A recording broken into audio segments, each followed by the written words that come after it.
Assalamualaikum, halo sobat Bayang Malam. Bayangkan, kamu hanya mengantar penumpang terakhir malam itu.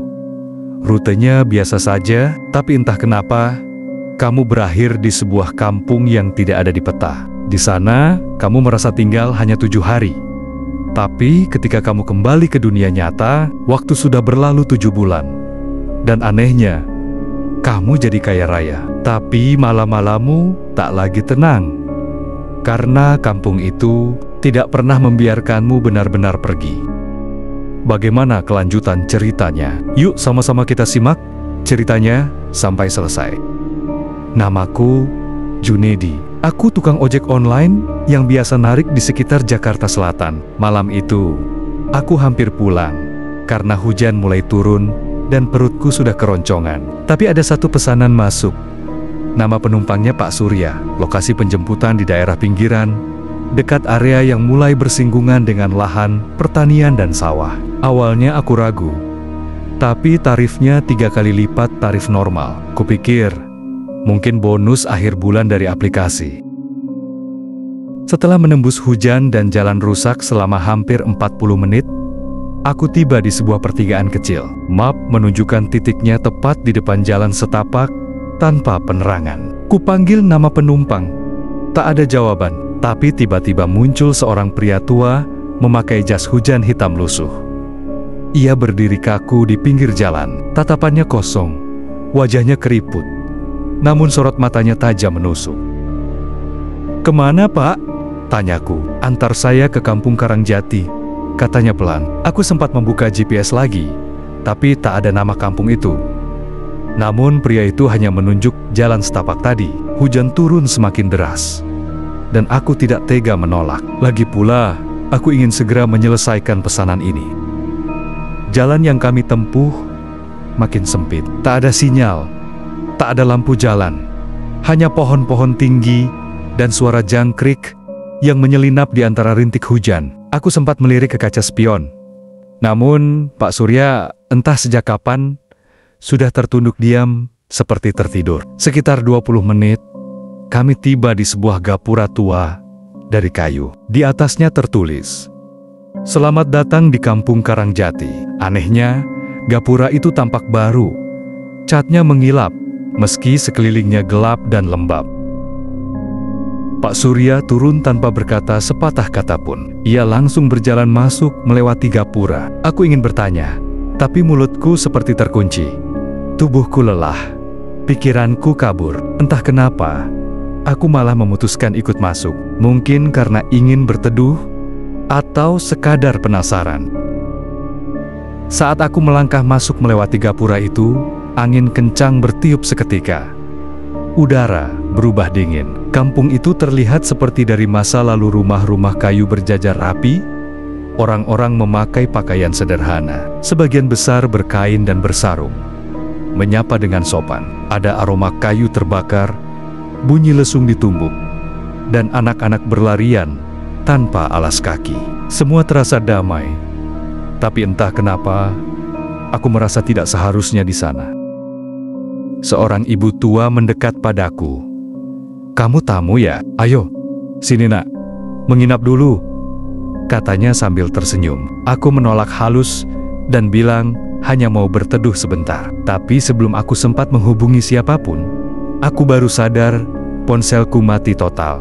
Padahal baterainya masih 70%. Waktu seakan berjalan lambat di kampung itu. Aku diberi tempat menginap di rumah panggung kayu yang bersih dan hangat. Malam itu aku tidur nyenyak, lebih nyenyak dari biasanya.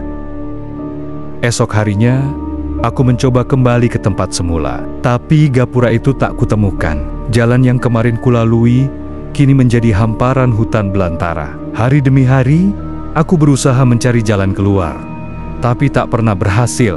Orang-orang kampung selalu bilang, "Besok, mungkin besok kamu bisa keluar." Namun yang aneh, tubuhku terasa lebih sehat, nafsu makan meningkat, dan aku mulai terbiasa dengan kehidupan di kampung. Setiap pagi aku membantu menumbuk padi. Sore hari diajari membuat kerajinan tangan dari rotan, dan malam duduk di balai sambil mendengarkan cerita orang-orang tua. Mereka semua ramah, terlalu ramah. Tak pernah terdengar pertengkaran. Tak ada ponsel, tak ada listrik. Hanya lampu minyak dan lentera bambu. Suatu malam, Pak Surya datang menemuiku. Kali ini ia berbicara lebih banyak. Kau kuat, Jun. Tak semua yang datang ke sini bisa bertahan 7 hari. Aku bingung. Ini kampung apa, Pak? Tanyaku. Ia hanya menjawab samar. Bukan dunia yang kau kenal. Tapi kau akan mengerti jika waktunya tiba. Aku tak paham maksudnya. Tapi saat itu aku mulai merasakan sesuatu yang aneh. Ada malam-malam di mana aku melihat cahaya aneh berkelebat di atas sawah. Ada suara gamelan yang muncul dari balik hutan. Ada sosok-sosok yang tak pernah kulihat jelas. Hanya terasa kehadirannya. Hari ke-7, semua penduduk berkumpul di alun-alun kampung. Aku dibawa ke tengah, dan Pak Surya berdiri di depanku, membawa sebuah kotak kayu kecil berukir. Kau telah melewati ujian, katanya. Kini waktunya pulang. Seketika, semua penduduk memejamkan mata dan melantunkan nyanyian yang tak ku mengerti. Angin kembali bertiup kencang. Dunia di sekitarku berputar cepat. Tubuhku ringan, dan dalam hitungan detik, aku terbangun di jalan setapak tempat awal aku menurunkan Pak Surya. Tapi, ada yang ganjil. Rumput di pinggir jalan sudah tinggi. Jalan berlubang seperti lama tak dipakai. Aku berjalan ke arah jalan raya dan menghentikan mobil patroli polisi yang lewat. Ketika kutunjukkan identitasku, polisi itu terbelalak. Junedi, kau hilang 7 bulan lalu. Kami sudah menganggapmu mati. Aku membeku. 7 bulan? Tidak mungkin. Aku hanya di sana seminggu. Tapi semuanya sudah berubah. Dunia bergerak 7 bulan lebih cepat dari waktu yang kujalani. Dan yang lebih mengejutkan, saat aku membuka kotak kayu pemberian Pak Surya di rumah, aku menemukan lembaran-lembaran emas tua, mata uang zaman dulu, serta sebuah batu hitam berkilau seperti obsidian, tapi hangat di tangan. Itu baru permulaan. Suatu hari, aku duduk sendiri di warung kopi yang dulu biasa aku kunjungi sebelum narik ojek. Tapi sekarang, para pemilik dan pelanggan menatapku seperti melihat hantu. Mereka berbisik-bisik. Beberapa bahkan datang memelukku sambil menangis. Seolah aku benar-benar sudah mati dan kembali hidup. Wajahku ada di selebaran orang hilang yang tertempel di dinding warung. Foto lamaku memudar oleh hujan dan panas. Dengan tulisan, dicari, Junedi 35, hilang sejak 7 bulan lalu di daerah Pondok Rawa. Aku tidak tahu harus merasa seperti apa. Semua terasa asing. Seolah-olah aku kembali ke dunia yang bukan milikku lagi. Sore harinya, aku kembali ke rumah kontrakan yang telah digembok oleh pemiliknya. Setelah menjelaskan panjang lebar, aku diizinkan masuk lagi. Isinya masih sama kasur tipis, lemari plastik, dan tumpukan baju kotor. Tapi sekarang, ada satu tambahan. Kotak kayu dari kampung Karangjati tergeletak di sudut ruangan. Dengan tangan gemetar, aku membukanya. Isinya tak berubah. Lembaran-lembaran emas tua berukir aksara kuno, koin logam asing yang tak pernah kulihat sebelumnya, dan sebuah batu hitam sebesar kepalan tangan yang terasa hangat di genggaman. Saat ku teliti lebih dalam, ada sebuah kertas kecil di dasar kotak. Dilipat rapi. Aku membukanya. Tulisan tangan itu berbau arkais, namun masih bisa kubaca. Yang bisa pulang akan membawa perubahan. Tapi ingat, kekayaan ini adalah titipan. Kau dipilih, bukan karena keberuntungan, tapi karena keberanian. Aku tak tahu harus merasa bangga atau takut. Tapi satu hal yang ku tahu, dunia nyata tidak bisa menerima penjelasan seperti ini. Aku mulai menukarkan beberapa lembar emas itu di toko antik. Menyamar sebagai warisan dari kakek, pemilik toko hampir pingsan melihat keasliannya. Tanpa banyak tanya, ia menawar dengan harga yang tak masuk akal. 100 juta rupiah hanya untuk satu lempeng emas kecil. Dalam 2 minggu, hidupku berubah total. Aku pindah dari kontrakan ke apartemen. Motor lamaku kuganti dengan mobil. Tapi setiap malam, aku bermimpi kembali ke kampung itu. Wajah-wajah penduduknya muncul dalam mimpiku tersenyum, namun tak berkata apa-apa. Lalu, hal aneh mulai terjadi. Suatu malam, Saat aku menyentuh batu hitam dari dalam kotak itu, aku merasa tubuhku seperti tersedot ke dalam kesunyian. Dunia sekitarku menjadi gelap. Lalu muncul suara Pak Surya, bergema seperti dari gua. Ingat perjanjian yang tak pernah diucap. Harta ini milik kampung. Kau hanya penjaga. Gunakan dengan bijak, atau kampung akan memanggilmu kembali. Aku terbangun dengan keringat dingin. Batu itu kini berdenyut perlahan, seperti memiliki nadi sendiri. Keesokan harinya, aku bertemu dengan seorang pria tua di pelataran masjid dekat apartemenku. Ia mengenakan sarung dan peci. Matanya tajam namun penuh kedamaian. Ia menghampiriku tanpa ragu. Kau baru kembali dari tempat yang seharusnya tak bisa dikunjungi sembarang orang, katanya pelan. Aku terdiam. Jantungku berdetak kencang. Maaf Pak, saya tidak mengerti maksudnya, jawabku. Ia hanya tersenyum. Kampung Karangjati bukan tempat biasa. Itu pintu di antara waktu, dunia yang tidak terikat masa. Kau masuk ke ruang yang bahkan orang pintar tak bisa jelaskan. Tapi ketahuilah, setiap pintu ada penjaganya. Aku menatapnya lekat. Siapa Bapak sebenarnya? Sama sepertimu. Aku dulu pernah tertarik pesanan misterius. Bedanya, aku tak bertahan. Dan karena itu, aku tak membawa apa-apa keluar. Selain luka, katanya sambil membuka lengannya. Di sana, terlihat bekas luka bakar membentuk pola ukiran. Ia menatapku dalam-dalam. Kau terikat sekarang. Kotak itu bukan hadiah, itu pengikat. Kau belum selesai. Aku hanya bisa diam. Dunia di sekitarku terasa semakin sempit. Malam itu, aku duduk menatap kotak kayu di atas meja makan apartemen. Aku berpikir keras. Mungkin benar, aku membawa pulang sesuatu yang seharusnya tidak kubawa. Tapi kenapa aku merasa dipilih? Aku kembali mengingat hari-hariku di kampung. Waktu terasa lambat, tapi setiap detiknya damai. Orang-orang tak punya apa-apa, tapi mereka selalu tersenyum. Tak ada iri hati, tak ada rebutan warisan, tak ada politik. Berbeda dengan dunia nyata. Di sini, uang membuat orang serakah. Dalam 2 minggu, aku sudah didatangi 3 orang yang mengaku saudara jauh. 2 penipu mengaku dukun, dan 1 rekan lama yang tiba-tiba ingin berteman kembali. Tapi kejadian paling menyeramkan terjadi malam Jumat, pukul 2 pagi. Saat aku terbangun karena suara langkah di lorong apartemen, aku keluar dan melihat seorang wanita berdiri di ujung lorong berpakaian kain, seperti orang kampung Karangjati.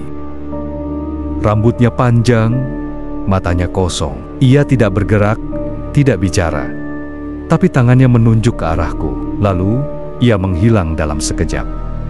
Aku kembali ke kamar dengan tubuh gemetar. Batu hitam di dalam kotak kini memendar merah samar, seolah memberi peringatan. Esok harinya, aku memutuskan untuk menyimpan semua isi kotak di dalam brankas bank. Tapi sesaat setelah aku menaruhnya di sana, ponselku rusak total. Kartu ATM tertelan mesin, listrik apartemen padam, padahal seluruh gedung tidak mengalami pemadaman. Aku kembali ke bank untuk mengambil kotak itu. Dan ketika dibuka batunya dingin, lempeng emas berubah menjadi kayu, dan koin logam menjadi batu biasa. Aku panik, kembali ke rumah, dan membuka pintu kamar. Kotak itu ada di atas meja, utuh. Isinya kembali seperti semula. Aku menatap cermin, dan menyadari satu hal. Aku tidak pernah benar-benar keluar dari kampung itu. Dan mungkin aku sedang dibawa ke tempat yang lebih dalam. Hari-hari berikutnya berjalan tak seperti biasanya. Aku, Junedi, merasa seperti bayangan di dunia sendiri. Meskipun mobilku baru, rekeningku penuh, dan hidupku tampak sukses, ada satu hal yang tidak bisa kulawan. Perasaan diawasi. Setiap kali aku berdiri di depan cermin, ada pantulan ganjil gerakan kecil yang tidak kulakukan. Bayangan yang sedikit lebih lambat dan tersenyum. Aku pernah mencoba menyingkirkannya. Suatu pagi, aku tutup semua cermin di apartemen dengan kain hitam. Tapi malamnya, kain itu terbuka sendiri, dan aku melihat bayanganku di dalam cermin menyentuh dadanya sendiri, lalu menunjuk ke arah meja tempat kotak kayu itu berada. Tiap malam, mimpi yang sama datang. Aku berdiri di tengah alun-alun kampung Karangjati. Penduduk berdiri mengelilingiku. Wajah mereka kini lebih pucat. Mata mereka kosong, dan suara mereka tak terdengar mulut terbuka. Tapi tak ada suara. Dan di tengah mereka, berdiri Pak Surya, menatapku dengan pandangan penuh luka. Jun, kau belum menyerahkan dirimu sepenuhnya. Dunia ini bukan milikmu lagi. Aku terbangun. Napasku memburu. Keringat membasahi tubuh. Meski AC menyala, batu hitam di dalam kotak berdenyut lebih kencang. Dan kali ini, aku bisa mendengar sesuatu, bukan suara manusia, tapi dengung yang bergema di dalam kepala. Hari itu, aku tidak keluar rumah. Aku mencoba menelepon sahabat lamaku, Bowo, yang dulunya sering narik bareng. Ketika ia datang, ekspresinya berubah pucat. Gila, Jun. Ini kamu beneran? Tanyanya sambil menyentuh pundakku. Aku masih hidup, Wo, tapi rasanya seperti bukan aku lagi. Kami bicara panjang. Aku ceritakan semua. Mulai dari perjalanan malam itu, kampung aneh itu, sampai kotak dan harta yang kubawa. Bowo tidak langsung percaya, tapi ia tahu satu hal: kampung Karangjati tak pernah ada di peta manapun. Ia bahkan sempat mencarinya setelah aku hilang. Hanya menemukan ladang kosong dan beberapa cerita penduduk setempat tentang kampung gaib yang muncul saat hujan gerimis. Kau tahu, Jun, kata Bowo dengan suara bergetar. Dulu ada supir truk yang katanya juga masuk ke kampung itu. Tapi dia nggak pernah balik. Truknya ketemu di pinggir hutan, mesin hidup, tapi dia hilang. Udah 5 tahun. Kata-kata itu menghantam dadaku. Apakah aku orang pertama yang bisa kembali? Malam itu, aku mencoba menulis semua pengalaman dalam jurnal. Tapi anehnya, tulisan tanganku berubah. Awalnya lancar, tapi lama-lama jadi seperti aksara kuno. Aku bahkan tidak sadar saat menulisnya. Seketika, lampu kamar padam. Kotak di meja terbuka sendiri. Batu hitamnya kini menyala terang seperti bara api. Dan dari dalamnya, keluar cahaya merah tipis yang membentuk siluet tubuh manusia berdiri di pojok ruangan. Tubuhku membeku. Aku tidak bisa bergerak. Tidak bisa berteriak. Sosok itu melayang perlahan ke arahku. Aku bisa melihat wajahnya samar-samar, wanita muda berpakaian adat, rambut terurai panjang, mata hitam besar tanpa putih, tapi wajahnya setengah membusuk seperti sudah lama terkubur. Ia berbisik di telingaku, "Kau tidak membayar. 7 hari milik kami, 7 tumbal sebagai ganti." Dan tiba-tiba sosok itu menghilang. Tapi di tanganku muncul bekas goresan kecil, seperti cakaran. Keesokan harinya, aku mendapat kabar dari Bowo. 3 orang yang kukenal meninggal secara misterius. Seorang tukang tambal ban, tetangga lamaku, ditemukan terjerembab di comberan. Seorang kurir paket tewas, jatuh dari motor tanpa sebab. Dan satpam apartemenku meninggal terkena serangan jantung. Padahal baru 40 tahun. Aku mulai menyusun kepingan-kepingan itu. 7 hari di sana, 7 bulan di dunia nyata, dan kini 7 nyawa dibutuhkan sebagai gantinya. Tapi mengapa mereka? Kenapa bukan aku? Atau apakah aku sudah menjadi bagian dari kampung itu? Bagian yang tak bisa mati, tapi juga tak bisa sepenuhnya hidup. Aku mulai dihantui oleh bisikan. Kadang dari ventilasi, kadang dari dalam lemari. Di tengah malam, ada suara orang menumbuk lesung di dapur apartemenku. Dan lebih dari itu, setiap jam 2 dini hari, cermin-cermin terbuka sendiri dan menampilkan bayangan Pak Surya memanggilku kembali. Aku tidak bisa pergi ke kantor. Aku tidak bisa menikmati kekayaan ini. Semua makanan terasa hambar. Semua wajah tampak kosong. Dunia seolah memudar. Dan hanya satu tempat yang tampak jelas di kepalaku. Kampung Karangjati. Dan semakin hari, suara-suara di kepalaku semakin sering berkata, "Kembalilah sebelum semua tumbal habis, atau dunia akan mengambil lebih dari sekadar waktu." Aku tahu satu hal kini, Aku tak membawa kekayaan, aku membawa utang. Dan waktuku untuk membayar semakin dekat. Aku, Junedi, tak lagi tahu di mana batas mimpi dan kenyataan. Apartemen ini dingin, walau matahari menyinari jendela. Jam dinding terus berdetak, tapi waktu seolah hanya berputar dalam lingkaran yang sama. Hari keempat setelah kematian 3 orang yang kukenal, aku mulai mendengar suara-suara yang hanya bisa kudengar sendiri. Di tengah keramaian mall, saat aku mencoba melupakan semuanya dengan belanja, suara itu membisik tepat di telingaku. 4. Sudah, 3 lagi, dan jalan pulang tertutup untuk selamanya. Aku menoleh panik, tapi tak ada siapapun. Orang-orang sibuk dengan belanja mereka, seolah aku hidup dalam 2 dunia yang tak saling menyapa.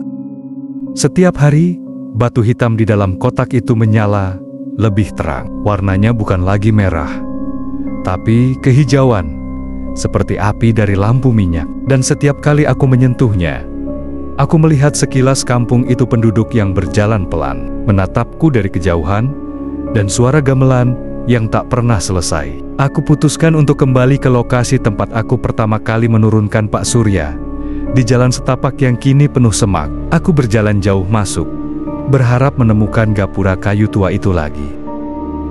Namun, yang kutemukan hanyalah tanah becek dan pohon-pohon mati. Tak ada kampung, tak ada suara, tak ada jalan kembali, sampai aku mendengar suara langkah di belakangku. Aku berbalik cepat. Seorang anak kecil berdiri di sana. Ia mengenakan pakaian seperti anak desa, membawa layang-layang di tangan. "Bapak nyasar ya?" tanyanya pelan, tanpa emosi. Aku berjongkok, "Nak, kamu tahu kampung Karangjati?" Ia hanya mengangguk, lalu menunjuk ke belakang, ke arah pohon beringin besar. "Lewat situ, tapi sekarang nggak bisa. Udah dikunci." "Dikunci siapa?" "Yang punya waktu." Lalu, ia berlari dan menghilang di balik semak. Aku mendekati pohon beringin itu, dan menemukan 3 helai kain putih tergantung di dahannya, seolah dikibarkan angin. Padahal tidak ada angin sama sekali. Dari tanah di bawahnya, muncul bau logam, seperti darah tua. Aku merasa lemas. Dunia ini sudah terbalik. Keesokan harinya, Bowo mengabariku lewat pesan suara. Ia ketakutan. Salah satu rekannya, yang sempat ikut mencari aku saat hilang dulu, meninggal saat tidur, lidahnya menjulur keluar. Matanya membelalak, tapi tubuhnya tanpa luka. "Ada yang gak beres, Jun. Ini bukan kebetulan. Mereka semua pernah bersentuhan dengan ceritamu," kata Bowo. Aku tak menjawab. Aku hanya duduk di sudut kamar, menatap cermin kamar mandi yang retak. Retaknya membentuk pola yang familiar ukiran di kotak kayu. Malam harinya, aku tak bisa tidur. Tepat pukul 2 pagi, lampu apartemen padam sendiri. Tapi tidak seperti biasa. Kini dari celah jendela masuk cahaya kemerahan, seperti dari api unggun. Aku membuka tirai, dan di bawah di halaman parkir apartemen penduduk kampung Karangjati berdiri berbaris. Semuanya menghadap ke arah jendelaku, tanpa gerakan, tanpa suara. Tengah barisan mereka, Pak Surya berdiri membawa lentera. Suara terdengar di kepalaku, tanpa mulut mereka bergerak. "2 tumbal lagi, atau kita ambil jiwamu." Aku berlari ke dapur, membuka kulkas, minum air, mencuci muka. Aku berusaha sadar, ini pasti mimpi. Tapi air yang mengalir, dingin dan nyata. Kakiku gemetar. Dunia ini nyata. Batu hitam itu kini berpijar seperti bara. Aku mengambilnya dan hendak membuangnya keluar jendela. Tapi sebelum kulempar, tanganku kaku, tubuhku membeku. Batu itu mencengkeram balik. Dalam sekejap, aku melihat semua kejadian kembali berputar. Perjalanan malam hujan, kampung damai, kotak warisan, dan wajah penduduk yang tersenyum, bukan karena ramah, tapi karena akhirnya ada yang datang. Aku tak bisa membuangnya. Beberapa hari kemudian, aku mencoba menjauh dari semuanya. Aku pindah ke hotel kecil di luar kota. Aku tak bawa apapun, tidak kotak, tidak batu, hanya tubuh dan napas pendekku. Tapi malam pertama di hotel, saat aku membuka laci kecil di samping tempat tidur, kotak kayu itu ada di sana, seolah menungguku, seolah tahu kemana aku pergi. Aku menangis malam itu, tidak karena takut, tapi karena aku tahu satu hal yang tak bisa dihindari. Aku adalah bagian dari kampung itu sekarang. Aku adalah penghubung antara dunia mereka dan dunia ini. Keesokan paginya, berita menyebar, satu lagi orang meninggal. Seorang penjual kopi yang pernah memberiku minum gratis saat aku masih narik. Dan itu berarti 6 sudah pergi. Satu lagi. Aku tahu siapa yang terakhir. Aku tahu siapa yang akan diambil jika aku tidak bertindak. Aku kembali ke Jakarta. Aku menemui Bowo di kontrakannya. Dengerin gue. Wow, kataku dengan nada memohon. Lo harus pergi dari kota ini.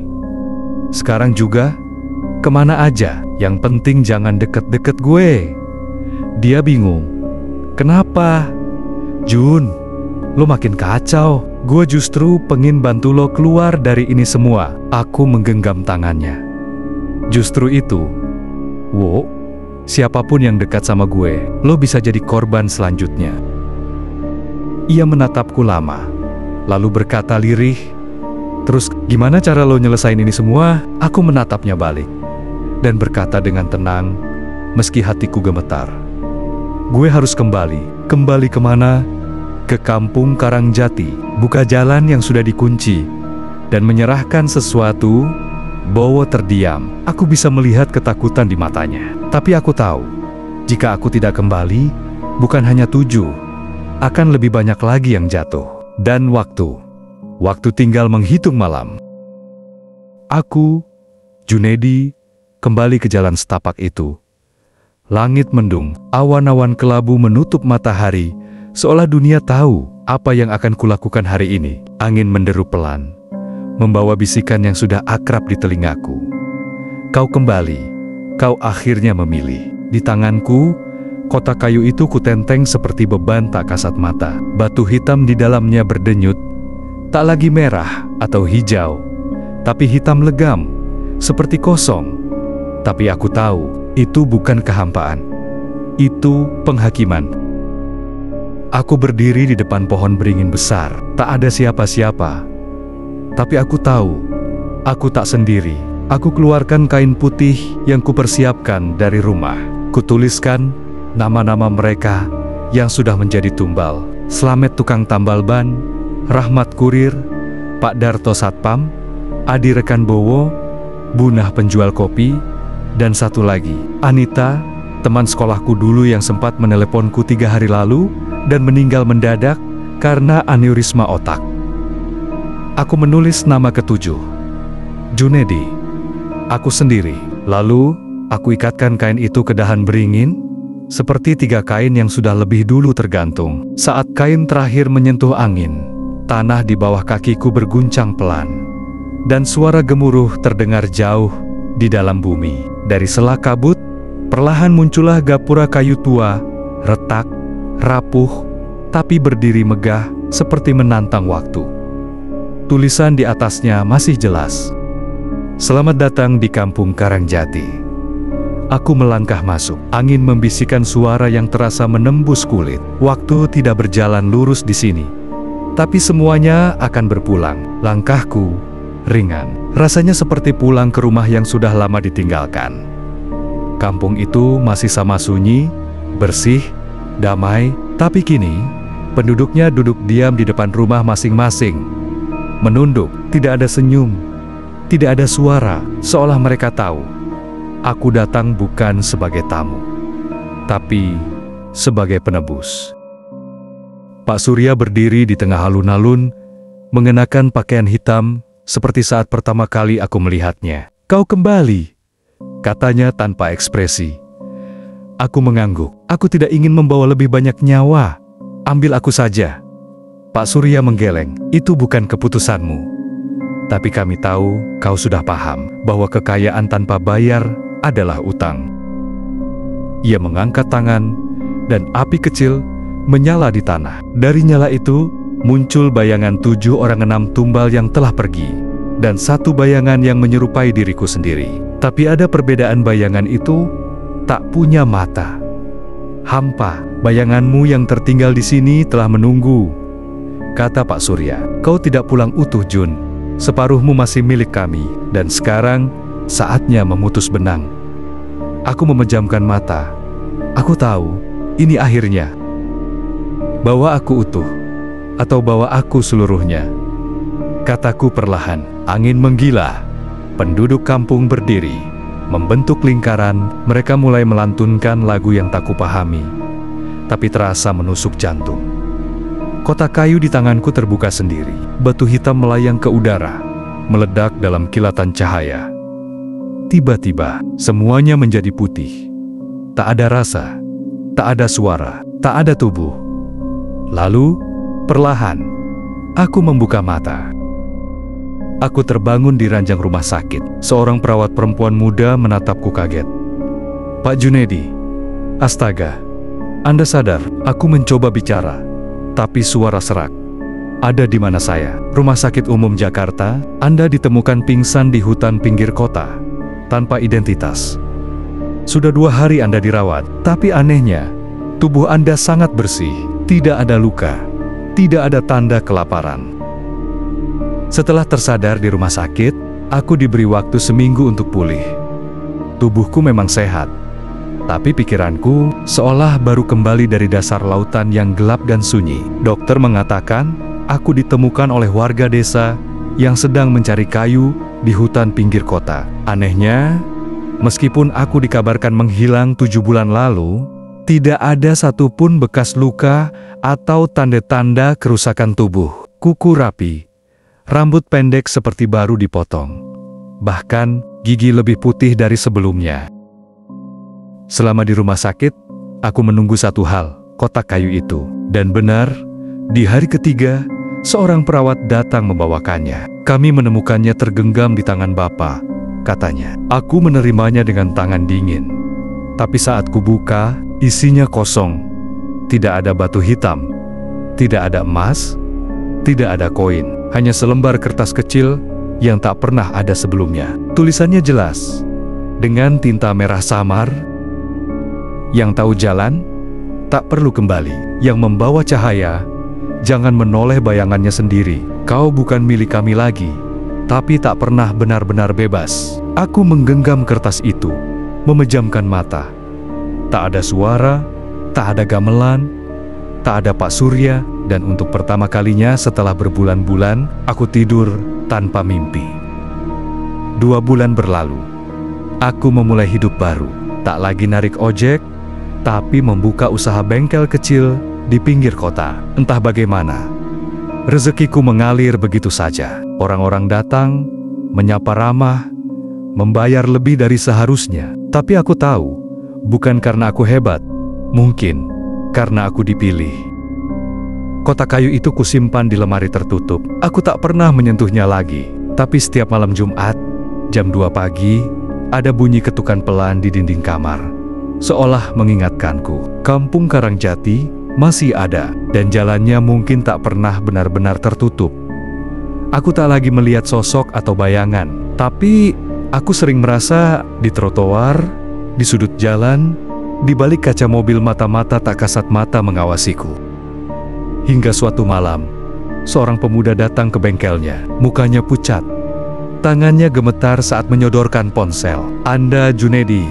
tanyanya lirih. Aku mengangguk. Pemuda itu menggigit bibir. "Saya juga. Semalam antar penumpang. Dan saya lihat gapura kayu, Pak. Tulisan di atasnya jelas.